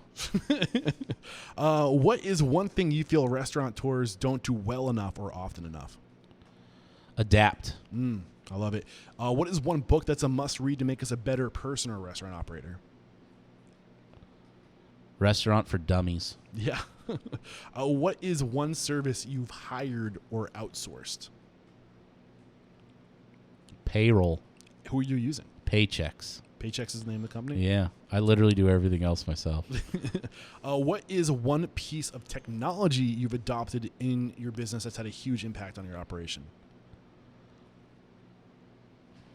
Open Table? Yep. Yeah. And I'm not computer tech savvy at all. No, that's a good one, man. And I think they've pivoted a lot over the years to kind of recoup their name. There's a lot of platforms out there. They all reach out to me. I don't know. For me, it seems like Open Table has they're the one that has the most visibility. Yep. I could be wrong. Yeah, but there's some big players coming to the game, but Open Table is definitely still one of the strong ones. And this is the last question. It's a doozy. Get ready for it. If you got the news, you'd be leaving this world tomorrow. And all the memories of you, your work, and your restaurants would be gone with your departure, with the exception of 3 pieces of wisdom that you could leave behind for the good of humanity and for your legacy. What would those 3 pieces of wisdom be? The looks I get when I ask this question. I'm such a dick. Love yourself. Yep. Take care of others. Yes. Be you. I love it, man. This has been such a great chat. We wrap up every conversation by calling somebody out. So who is one person you respect and admire and believe would make a great guest mentor like you've made for us today? Evan Hennessy, Stages at 1 Washington. Yeah, I love Evan. He's been on the show twice. There you go. So if since he's been on the show twice, I would also throw out Jason Miller. Jason Miller, look out. Coming after you. Would love to get you on the show. And what if we want to come join your team? How can we connect with you? You can via Facebook, Lee Frank, via Instagram at Chef Lee Frank. You can call the restaurant, 603-580-1705, the restaurant website, otisrestaurant.com, or you can email me at lee@otisrestaurant.com. All the information. I love it. And this is episode 766. So head over to restaurantunstoppable.com/766 and we'll link to any tool, service, a summary of today's conversation and how to connect with Chef Lee Frank all over there. Again, I can't do what I do without people like you being so generous with their time and knowledge. So just thank you so much. There is no question you are unstoppable. I appreciate it. And thank you for bringing allowing all of us to have a voice. Dude, it's my pleasure. Cheers. Cheers.